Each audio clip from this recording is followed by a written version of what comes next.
प्रिय बंधू आणि भगिनींनो, आपला तारणारा प्रभू येशू ख्रिस्त याच्या नावात आपल्या सर्वांचे उपासना कार्यक्रमामध्ये हार्दिक स्वागत. प्रियानो, बायबलमध्ये स्तोत्र 103 आणि त्याचे 8वे वचन म्हणते की परमेश्वर दयाळू व कृपाळू आहे, तो मंदक्रोध व दयामय आहे. होय प्रियानो, देवाचे चांगुलपण तो आमच्या समोर त्याच्या दयाळूपणाने, त्याच्या कृपाळूपणाने दाखवत असतो. परंतु आम्ही हे लक्षात ठेवावे की तो मंदक्रोध आहे. आमच्या चुका, अपराध त्याला क्रोधित करणारे असू नयेत. तो आमच्यावर रागवतोही. आजच्या अध्ययनामध्ये आपण हेच पाहणार आहोत. शलोमोन राजाला देवाने सर्व काही दिले. शलोमोनाची कीर्ती सर्वत्र पसरली, परंतु त्याच्या हातून एक मोठी चूक झाली आणि देव त्याच्यावर क्रोधित झाला. याचा परिणाम शलोमोन राजावर आणि इस्रायल राष्ट्रावर कसा झाला, इस्रायल लोकांनी कोणता चुकीचा मार्ग अवलंबिला, हे आपणास आजच्या अध्ययनात पाहायला मिळणार आहे. तुम्ही यासाठी तयार आहात ना? तर मग चला प्रियांनो, आपण आपल्या अध्ययनाची सुरुवात करूया. श्रोत्यांनो, राजाचे पहिले पुस्तक ह्याचा 11वा अध्याय आम्ही आज सुरू करीत आहोत. ह्या अध्यायामध्ये शलोमोनाची लज्जास्पद स्थिती, त्याचा मृत्यू, ह्या घटना आम्ही अभ्यासणार आहोत. पवित्र शास्त्रामध्ये प्रचंड अपयशी व्यक्ती कोण असेल तर शलोमोन. लुकऋष वर्तमान 12वा अध्याय आणि 48वे वचन सांगतं, ज्या कोणाला पुष्कळ दिले आहे त्याच्याजवळून पुष्कळ मागण्यात येईल, आणि ज्याच्याजवळ पुष्कळ ठेवले आहे त्याच्याजवळून पुष्कळच अधिक मागतील. देवाची साक्ष देण्याची सर्वात मोठी संधी शलोमोनाला प्राप्त झाली होती, आणि शलोमोनाच्या अपयशाची सुरुवात त्याच्या कारकिर्दीच्या सुरुवातीलाच झाली. त्याने खोट्या धर्मांचे समूळ उच्चाटन केले नाही, हे आम्हाला राजाचे पहिले पुस्तक 3रा अध्याय आणि 3ऱ्या वचनावरून दिसते. शरीरावरचा एक छोटासा डाग मोठा होऊन त्याचे महारोगात रूपांतर व्हावे, तसेच त्याचे झाले. त्याने देवाच्या आज्ञेनुसार चालण्याचा प्रयत्न न केल्याने त्याचे भयंकर पतन झाले. श्रोत्यानो, त्याने सर्वात प्रथम बहुपत्नीत्व, जे देवाला मान्य नव्हते, ते आचरले. त्याने विधर्म्यांविषयी जी देवाची आज्ञा होती तिचा भंग केला व विधर्मी स्त्रिया बायका करून आणल्या व यावरही मात करून त्याने त्यांच्या सांगण्यानुसार आचरण केले. त्याने 1000 मूर्तीपूजक बायकांचा जनानखाना स्वतःसाठी तयार केला आणि या बायकांनी त्याला देवापासून दूर नेले. याच कारणासाठी देवाने त्याच्या विरुद्ध त्याच्या शत्रूंना उठविले. याराबामाला त्याच्यापेक्षा वर चढ केले आणि शेवटी राज्य दुभागले. 11वा अध्याय आणि पहिलं वचन सांगतं, शलोमोन राजा फारोच्या कन्येशिवाय आणखी मवाबी, अम्मोनी, अदोमी, सिदोनी व हित्ती राष्ट्रातल्या विदेशी स्त्रियांच्या नादी लागला व त्यातल्या स्त्रियांवर त्याचे प्रेम जडले. स्त्रियांच्या बाबतीत शलोमोन आपल्या पित्याच्या पावलावर पाऊल टाकून चालत होता, असे काही लोकांना वाटते. पण मुख्य म्हणजे श्रोत्यानो, दाविदाला इतक्या बायका नव्हत्या आणि त्यांच्या मतानुसार त्याने आपले देवावरचे प्रेम बिघडू दिले नाही. त्याने आपली देवावरची श्रद्धा कमी होऊ दिली नाही. परंतु श्रोत्यानो, मला हे समजत नाही की केवळ स्त्रियांच्या बाबतीतच शलोमोनाने दाविदाचे अनुकरण का करावे. त्याने दाविदाचे इतर बाबतीत अनुकरण केले असते तर किती बरे झाले असते, पण त्याने तसे केले नाही. सर्व राष्ट्रांमधून त्याने बायका केल्या. या बायकांनी शलोमोनाचे डोके फिरवले. त्याला मूर्तीपूजा करायला व मूर्तीपूजेस देशाला परवानगी द्यायला त्यांनी भाग पाडले. या बाबतीत शलोमोनाने परमेश्वराने घालून दिलेल्या आज्ञेचा भंग केला. 2रं वचन, या राष्ट्रांविषयी परमेश्वराने इस्रायल लोकांस सांगितले होते की तुम्ही त्यांच्याशी व्यवहार करू नये व त्यांनी तुमच्याशी व्यवहार करू नये, कारण ते खात्रीने तुमची मने आपल्या देवाकडे वळवितील. मला वाटतं श्रोत्यानो, पवित्र शास्त्रात या वचनात प्रेम या शब्दाऐवजी कामुकता हा शब्द वापरता येईल. शारीरिक वासना तृप्त करणे हा शलोमोनाचा उद्देश होता. समाजातल्या कित्येक लोकांप्रमाणे शलोमोन होता. शलोमोनाचे जीवन मला अतिशय दुःखी करते. खरे तर जगातील सर्व सुखे परमेश्वराने त्याच्यासमोर ठेवली होती. त्याला कोणत्याही गोष्टींची कमतरता नव्हती. संपन्नता, शांती, वैभव, सन्मान शलोमोनाला विपुलतेने प्राप्त झाले होते. त्याच्या सुज्ञतेचा अनुभव घेण्यासाठी देशोदेशीचे विद्वान यरुशलेमला येत होते. परंतु हे सर्व काही असतानाही शल्मोनाचे वर्तन अगदी उथळ होते. त्यामध्ये कोणतेही जीवनाविषयीचे गांभीर्य नव्हते. परमेश्वराने दिलेल्या सुज्ञतेचा त्याने स्वतःच्या जीवनासाठी किंचितही उपयोग केला असेल असे वाटत नाही. आणि ज्या परमेश्वराने त्याला हे सर्व भौतिक आशीर्वाद दिले, त्याच परमेश्वराकडे त्याने पाठ फिरवले. आमच्या समाजातही असे कितीतरी लोक आम्हाला दिसून येतात, ज्यांचे समाजातील स्थान, त्यांची प्रतिष्ठा व पैसा हे त्यांना परमेश्वराकडून प्राप्त यासाठी झालेले असते की त्यांनी देवाची साक्ष द्यावी. पण देवाची साक्ष देण्याऐवजी ते आपल्या दुर्वर्तनाने देवाच्या नावाला काळीमा फासतात. श्रोत्यानो, ज्याने आपल्याला जीवन दिले आणि ते विपुलतेने दिले, त्याच्याविषयी जर आम्ही कृतज्ञ नाही तर आमचे जीवन खरोखर निरर्थक आहे. आता आपण 9 ते 13 वचने वाचूया. 11 अध्याय 9 पासून 13 वचने. शल्मोनाचे मन इस्रायलाचा देव परमेश्वर याचकडून फिरले म्हणून परमेश्वर त्याचवर कोपला. त्यास त्याने 2दा दर्शन दिले होते. त्यास या बाबतीत अशी आज्ञा केली होती की अन्य देवांच्या नादी लागू नको. पण परमेश्वराने केलेली ही आज्ञा त्याने पाळली नाही. यास तो परमेश्वर शल्मोनास म्हणाला, माझा करार व मी तुला लावून दिलेले नियम न पाळिता हे असे आचरण तू केले, त्या अर्थी मी तुझे राज्य तुझपासून तोडून घेऊन तुझ्या एका सेवकास देईन. पण तुझा बाप दावीद याच्या प्रित्यर्थ तुझ्या हयातीत मी असे करणार नाही, तर तुझ्या पुत्राच्या हातून राज्य तोडून घेईन. तरी मी सगळेच राज्य तोडून घेणार नाही. माझा सेवक दावीद याच्या प्रित्यर्थ व मी निवडलेल्या यरुशलेम प्रित्यर्थ तुझ्या पुत्राच्या हाती मी एक वंश राहू देईन. श्रोत्यानो, परमेश्वर शल्मोनावर अत्यंत रागावला होता.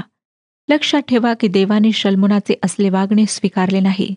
अनेक लोक म्हणतात की देवाने शल्मोनाला बाजार बायका करण्याची परवानगी दिली. देवाचे वचन आपल्याला असे सांगत नाही. जरी त्याच्या बायकांची अचूक संख्या पवित्र शास्त्रात दिली असली तरी त्याविषयी पवित्र शास्त्र म्हणते, आणि यहोवा शल्मोनावर रागावला. जी नोंद आहे ती आपल्याला त्याच्या बायकांची संख्या अचूक सांगते, परंतु तो इतिहास आहे. परंतु हे वचन आपल्याला त्याविषयी देवाची प्रतिक्रिया सांगते. परमेश्वराने त्याला सांगितले की तो शल्मोनाचे सर्व राज्य त्याच्यापासून हिसकावून घेणार नाही, परंतु इस्रायलचा एक वंश शल्मोनाच्या वारसासाठी राहील. बन्यामिनाचा तो वंश आहे असे मी म्हणते. शल्मोन यहुदाच्या कुळातला होता, म्हणजे त्याच्यासोबत 2 कुळे उभे राहतील. एक त्याच्या स्वतःचे कुळ म्हणजे यहुदाचे व दुसरे बन्यामिनाचे, आणि उत्तरेकडचे उरलेले 10 वंश हे याराबामाकडे वळलेत. अशा प्रकारे शल्मोनाच्या राज्याचे तुकडे पडतील असे परमेश्वराने विदित केले. त्याच्या कारकिर्दीच्या शेवटच्या काळात परमेश्वराने त्याच्या विरुद्ध शत्रू उठवले, त्याच्यासाठी समस्या उपस्थित केल्या. यशायाचे पुस्तक 57 अध्याय आणि 21 वचन सांगतं की दुर्जनास शांती नाही असे माझा देव म्हणतो. त्याची सर्व शांती भंग पावली. आपल्या आयुष्याची कित्येक वर्षे त्याने शांतीने उपभोगली, परंतु त्याच्या कारकिर्दीत आता पहिल्यांदाच लढाया होणार होत्या. 11 अध्याय आणि 14 वचन पहा काय सांगतं. परमेश्वराने अदोमी राजवंशातील अदोमी हदाद हा शत्रू शल्मोनावर उठविला. नंतर यराबामाबरोबर आपली ओळख होते. 26 ते 28 वचने मी आपणाकरिता वाचत आहे. 11 अध्याय 26 पासून 28 वचने. याशिवाय सरेदा येथला एफ्राईमी नबाट याचा पुत्र यराबाम हा शल्मोनाचा सेवक होता. त्याची आई विधवा होती, तिचे नाव सरुवा. त्यानेही राजावर हात उचलेला. त्याने हात उचलल्याचे कारण एवढेच की शल्मोन मिल्लो नगर बांधून आपला बाप दावीद याच्या नगराची मोडतोड दुरुस्त करीत होता. यावेळी यराबाम हा मोठा शूरवीर होता. तो तरुण पुरुष उद्योगी आहे हे शल्मोनाच्या लक्षात आले तेव्हा त्याने त्यास योसेफाच्या घराण्यातील लोकांच्या कामावर नेमिले. जरी यराबाम शल्मोनाच्या एका चाकराचा मुलगा होता, तरीही त्याच्यातले कौशल्य व कार्यक्षमता ओळखून शल्मोनाने त्याला त्याच्या सार्वजनिक कामावर देखरेख करण्याच्या पदावर नेमले. पुढे 29 ते 32 वचने पहा. एके समयी यराबाम यरुशलेम सोडून बाहेर चालला असता त्याला वाटेत शिलोचा अहिया नामक संदेष्टा भेटला. त्याने नवे वस्त्र धारण केले होते व त्यावेळी त्या मैदानात ते दोघेच होते. अहियाने आपल्या अंगावरचे नवे वस्त्र काढून त्याचे 12 तुकडे केले. तो यराबामास म्हणाला, यातले 10 तुकडे तू घे, कारण इस्रायलाचा देव परमेश्वर याचे असे म्हणणे आहे की मी शल्मोनाच्या हातून राज्य तोडून घेऊन 10 वंश तुझ्या हाती देईन.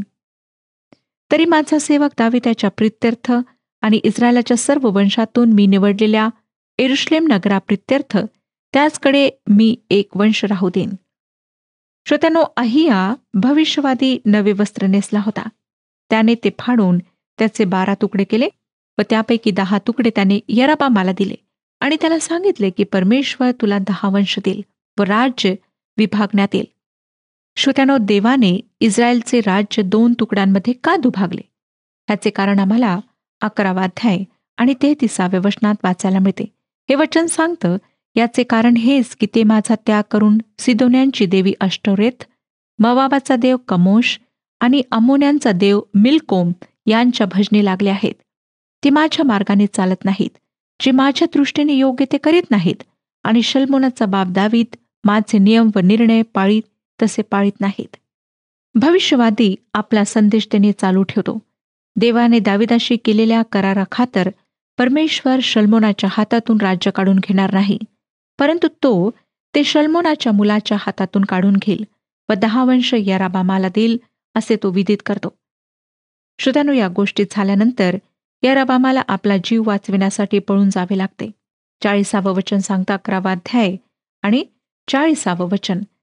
शल्मोन यराबामास जीवे मारू पाहत होता, पण यराबाम मिसर देशचा राजा शिशक याचकडे मिसर देशास पळून गेला आणि शल्मोनाच्या मृत्यूपर्यंत तेथेच राहिला. त्यानंतर शल्मोनाच्या मृत्यूविषयी आम्हाला 41 ते 43 ह्या वचनांमध्ये वाचायला मिळते. शल्मोनाचा इतर सर्व इतिहास, त्याची सर्व कृत्ये व त्याचे शहाणपण यांचे वर्णन शल्मोनाच्या बखरीत केले आहे, नाही काय? शल्मोनाने यरूशलेमेत सर्व इस्रायलांवर एकंदर 40 वर्ष राज्य केले. शल्मोन आपल्या पित्राजवळ जाऊन निजला व त्याचा बाप दावीद याच्या नगरात त्याला मूठमाती देण्यात आली आणि त्याचा पुत्र रहबाम त्याच्या जागी राजा झाला. या ठिकाणी मला नाव मोठे पण लक्षण खोटे या म्हणीची आठवण होते.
येशूची प्रीती गावी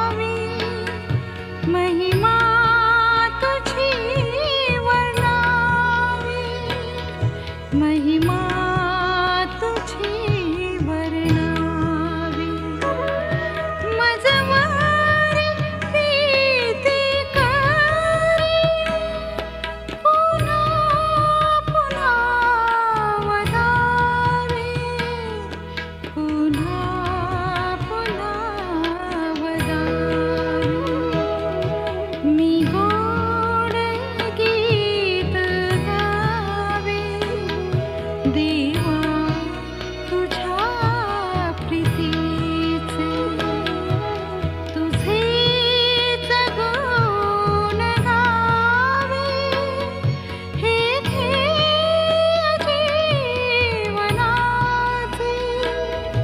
हे ध्येय जीवनाचे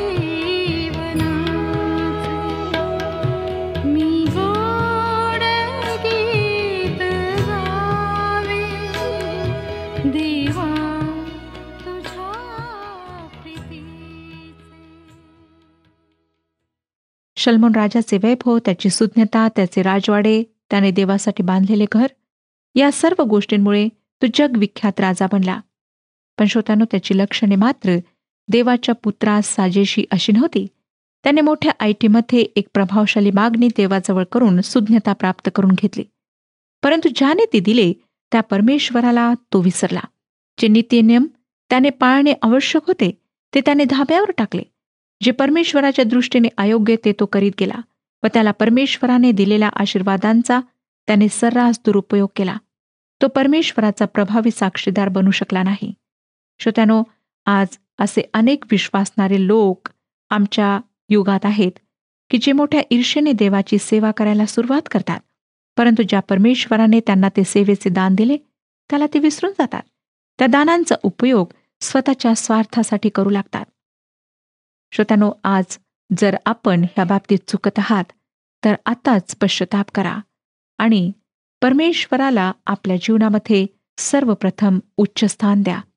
जर आपण त्याच्यापासून दूर गेला आहात, स्वतःच्या स्वार्थासाठी आपण बऱ्याच गोष्टी केलेल्या आहेत, तर आज त्या बाबतीत पश्चाताप करा, क्षमा मागा. परमेश्वर आपल्याला क्षमा करण्याकरिता सदैव तयार असतो. आता आपण 12व्या अध्यायाकडे वळत आहोत. आम्ही पाहिलं श्रोत्यानो की शल्मोनाच्या मूर्खपणाची शिक्षा त्याला भोगावी लागली व सेनाधीश परमेश्वराने त्याचे राज्य दुभागले. त्याचा वृत्तांत आपण 12 ते 14 ह्या अध्यायात पाहतो. राबाम व येराबाम यांच्या काळात इस्रायलचे विभाजन ही या अध्यायांची मध्यवर्ती कल्पना आहे. शल्मोनाच्या मृत्यूनंतर त्याचा मुलगा राहाबाम राजगादीवर बसतो. येराबाम मिसर देशाहून परततो व 10 वंशाचे नेतृत्व करून करभारामध्ये सूट मिळावी अशी मागणी करतो. राहाबाम आपल्या वडिलांच्या वृद्ध सल्लागारांचा सल्ला धुडकावून लावतो व आपल्या तरुण मित्रांचा सल्ला ऐकून 10 वंशांच्या त्या विनंतीला झुगारून लावतो. करभार हलका करण्याऐवजी अधिक वाढविण्याची धमकी तो या 10 वंशांना देत आहे. म्हणून येराबाम या 10 वंशांचे बंडासाठी नेतृत्व करतो. येराबाम देशाची राजकीय व धार्मिक अशी दोन्ही प्रकारे विभागणी करतो. तो बेथेल येथे 1 व दान येथे 1 अशी 2 वासांची स्थापना करतो व उत्तरेकडचे सर्व वंश अशा प्रकारे मूर्तीपूजक बनतात. 12वा अध्याय 1 ते 5 वचने मी आपणाकरिता वाचत आहे. राजाचे पहिले पुस्तक 12वा अध्याय 1 पासून 5 वचने. राहाबाम शखेमास गेला, कारण त्याला राजा करण्यासाठी सर्व इस्रायल तेथे गेले होते. नबाटाचा पुत्र येराबाम हा शल्मोन राजा समोरून पळून जाऊन मिसर देशात राहिला होता. तेथे त्याने हे ऐकले आणि लोकांनी त्याला बोलावून आणले. तेव्हा येराबाम व इस्रायलची सर्व मंडळी राहाबामाकडे येऊन म्हणाले, आपल्या बापाने आमच्यावर जू ठेविले होते ते भारी होते, तर आता आपल्या बापाने आम्हावर लादिलेले कठीण दास्य व भारी जू हलके करा, म्हणजे आम्ही आपले ताबेदार होऊ. त्याने त्यास सांगितले, आता जा आणि 3 दिवसांनी मजकडे परत या. हे ऐकून ते गेले. श्रोत्यानो, शल्मोनाच्या मृत्यूनंतर त्याचा मुलगा राजगादीवर येतो. आपणाला आठवतच असेल की शल्मोनाने मोठी किंमत मोजून प्रचंड बांधकाम प्रकल्प राबवले. त्याच्या मृत्यूनंतर लोकांनी त्यांच्यावरचा करभार हलका करण्याची त्याच्याजवळ मागणी केली, परंतु आम्हाला दिसतं की त्याने ती मागणी झुगारून लावली. खरे तर या तरुण राजाला त्यांची विनंती मान्य करून लोकप्रिय बनण्याची चांगली संधी होती. त्याने तसे केले असते तर लोकांनी निश्चितच त्याला पाठिंबा दिला असता. परंतु त्याने ह्या लोकांकडे लक्ष न पुरवता आपल्या तरुण मित्रांचे म्हणणे ऐकले आणि त्यांनी जो सल्ला दिला तो अंमलात आणला. 6 आणि 7 वचने पुढे सांगतात, राहाबाम राजाने आपला बाप शल्मोन जिवंत असता जे वृद्ध मनुष्य त्याच्या पदरी होते त्यांचा सल्ला घेतला. तो म्हणाला, या लोकांना उत्तर देण्याच्या बाबतीत तुम्ही मला काय मसलत देता? ते त्यास म्हणाले, आपण या लोकांचे सेवक होऊन त्यांची सेवा कराल आणि त्यांना मधुर शब्दांनी उत्तर द्याल, तर ते आपले सर्व काळ सेवक होऊन राहतील. श्रोत्यानो, रहबामाने त्याच्या पित्याला सल्ला देणाऱ्यांचा सल्ला घेतला. त्यांचा सल्ला चांगला होता, परंतु त्याने तो अनुसरला नाही. 8 ते 11 वचने. ह्या वृद्ध पुरुषांनी दिलेला सल्ला रहबामाने टाकून त्याच्याबरोबरचे लहानाचे मोठे झालेले जे तरुण त्याच्या पदरी होते त्यांचा सल्ला घेतला. त्याने त्यास विचारिले, आपल्या बापाने जे जू आमच्यावर ठेविले आहे ते हलके करा, असे म्हणणाऱ्या ह्या लोकांस उत्तर देण्याच्या बाबतीत मला काय सल्ला देता? त्याच्याबरोबर लहानाचे मोठे झालेल्या त्या तरुणांनी त्यास उत्तर दिले, हे जे लोक आपल्याला म्हणतात की आपल्या बापाने आम्हावर भारी जू लादिले होते, तर आता आपण ते हलके करा. त्याच असे सांगा की माझी करंगळी माझ्या बापाच्या कमरेपेक्षा मोठी आहे. माझ्या बापाने तुमच्यावर भारी जू लादिले ते मी आणखी भारी करणार. माझा बाप तुम्हास असुडांनी ताडण करीत असे, तर मी तुम्हास विंचवांनी ताडण करीन. श्रोत्यानो, त्याने तरुण पुरुषांना जे त्याच्याबरोबर वाढले होते त्यांना सल्ला विचारला. त्यांनीही सल्ला दिला, पण त्यांचा सल्ला मूर्खपणाचा होता. 12 ते 15 वचने पुढे सांगतात, तिसऱ्या दिवशी मजगडी यावे असे राजाने सांगितले होते. त्याप्रमाणे तिसऱ्या दिवशी यराबाम व सगळे लोक रहबामाकडे आले. तेव्हा राजाने लोकांस कठोरपणाने जबाब दिला आणि वृद्ध मनुष्यांनी दिलेला सल्ला टाकून त्या तरुणांच्या सल्ल्याप्रमाणे तो त्यास म्हणाला, माझ्या बापाने तुमच्यावर भारी जू लादिले होते, पण मी ते अधिक भारी करणार. माझा बाप तुम्हास असुडांनी ताडण करीत असे, मी तर तुम्हाला विंचवांनी ताडण करीन. या प्रकारे राजाने लोकांचे ऐकले नाही. याचे कारण हेच की जे वचन परमेश्वराने शिलोकर अहिया याच्याद्वारे नबाटाचा पुत्र यराबाम यास दिले होते ते पूर्ण व्हावे अशी परमेश्वराची योजना होती. रहबामाने वृद्ध सुज्ञ माणसांचा सल्ला ऐकण्याऐवजी त्या तरुण पुरुषांची मसल स्वीकारली आणि त्यांनी त्यांच्यावरील कर अधिक वाढवला. 16वे वचन. राजा ऐकत नाही हे पाहून सगळ्या इस्रायल लोकांनी त्याला म्हटले, दाविदाचे आम्ही काय लागतो? इशायाचा पुत्र आमचा वतन भाग नाही. हे इस्रायला, आपल्या डेरांकडे चालता हो. दाविदा, आता तू आपले घर सांभाळ. मग इस्रायल लोक आपल्या डेऱ्यात चालते झाले. अशा प्रकारे इस्रायलमध्ये बंड पुकारल्या गेले व देशाचे विभाजन झाले. याचा अटळ परिणाम म्हणजे याद युद्ध होय. 18वं वचन आम्हाला सांगतं, रहबाम राजाने वेठीस लाविलेल्या लोकांची देखरेख करणारा अदोराम यास पाठविले. त्या सर्व इस्रायल लोकांनी दगडमार करून ठार केले. इकडे रहबाम राजा त्वरेने आपल्या रथात बसून एरुशलेमेस पळून गेला. श्रोत्यानो, रहबामाने पाठविलेल्या अदोरामाला इस्रायल लोकांनी दगडमार केला. अशा प्रकारे त्यांनी कर वसुली अधिकाऱ्यांची वाट लावली. हे जेव्हा रहबामाने ऐकले तेव्हा तो एरुशलेमला पळून गेला. पुढे आम्हाला 19वे वचन सांगतं, या प्रकारे इस्रायल लोकांनी दाविदाच्या घराण्याशी फितुरी केली, ती आजवर चालू आहे.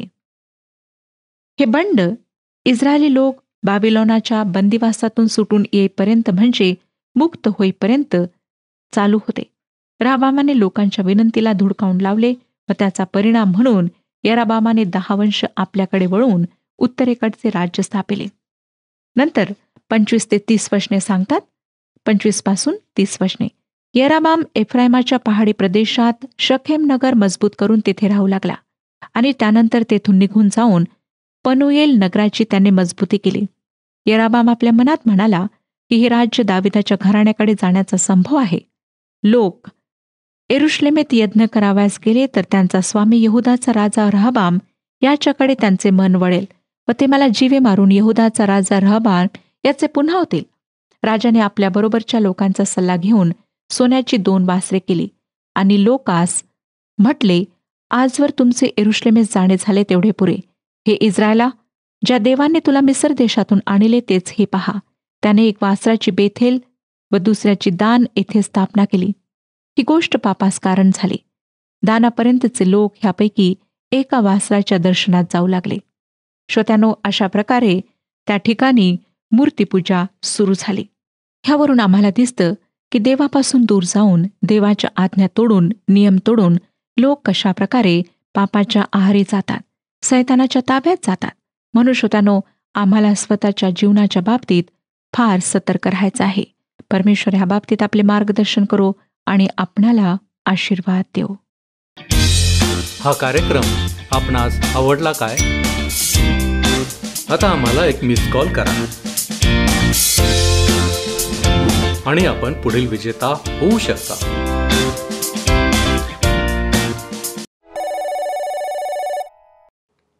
प्रियानो, आपण पाहिले की शल्मोन राजाला परमेश्वराने सुज्ञता दिली. होय, त्याने त्याचा उपयोग केला, परंतु कोणत्या गोष्टींमुळे आपण देवाला क्रोधित करीत आहोत याचा त्याला पूर्णपणे विसर पडला. काय प्रियानो, आमच्याही जीवनात अशा काही गोष्टी आहेत की ज्यामुळे आम्ही परमेश्वराला विसरतो? काय आम्ही दैनंदिन जीवनामध्ये इतके रममाण झाले आहोत की आम्हाला देवाला देण्यासाठी थोडासा वेळही नाही? लक्षात घ्या की आमचे वागणे देवाला पसंत नाही, तर त्याचा परिणाम आमच्यावर, आमच्या लोकांवर नक्कीच होणार. विसरू नका की परमेश्वर दयाळू व कृपाळू आहे. तो मंदक्रोध व दयामय आहे. त्याच्याकडे या आणि आशीर्वादित बना. आपण प्रार्थना करू. पवित्र पवित्र पवित्र थोर आणि सामर्थ्यवान देव बापा, तुझ्या नावाला आम्ही धन्यवाद देतो. प्रभूजी, यावेळेस तुझ्या वचनांच्या द्वारे तू आमच्याशी बोललेला आहेस. होय प्रभूजी, तू आम्हाला निर्माण केलं या हेतूनं की आमच्या जीवनाच्या द्वारे तुझं गौरव व्हावं. आणि म्हणूनच प्रभू परमेश्वर देव बापा, आमचं जीवन ज्याला तू निर्माण केलेलं आहेस त्या जीवनाच्या द्वारे प्रत्येक क्षणाला बापा आम्ही तुझं गौरव करावं, म्हणून प्रभूजी तू आम्हाला सहाय्य कर. अनेक वेळा प्रभूजी आम्ही आमच्याच इच्छा परिपूर्ण करणारे असतो. अनेक वेळा बापा आम्ही तुझ्यापासून दूर जाणारे देखील असतो. आणि होय बापा, आम्ही या सर्व गोष्टी करतो ज्याच्यामुळं बापा तू आमच्यावरती क्रोधित देखील होतो, हे मात्र आम्ही विसरून जातो. परंतु आमची विनंती आहे, आमची प्रार्थना आहे की प्रभूजी तू आमच्यावरती दया करतोस, कृपा करतोस, हे आम्ही कदापि विसरू नये. आणि म्हणून बापा तू नेमून दिलेल्या मार्गावर चालण्यासाठी आज आम्ही तुझ्याकडे विनंती करतो. आमचं जीवन हे तुझ्या गौरवासाठी आहे, हे आम्ही विसरू नये, म्हणून तू आम्हाला सहाय्य कर. येशू ख्रिस्त आमचा प्रभू याच्याद्वारे मागतो, म्हणून तू ऐक. आमेन. विश्वास ठेवा आणि देवाचे गौरव पहा. प्रभू आपणाबरोबर सदैव असो.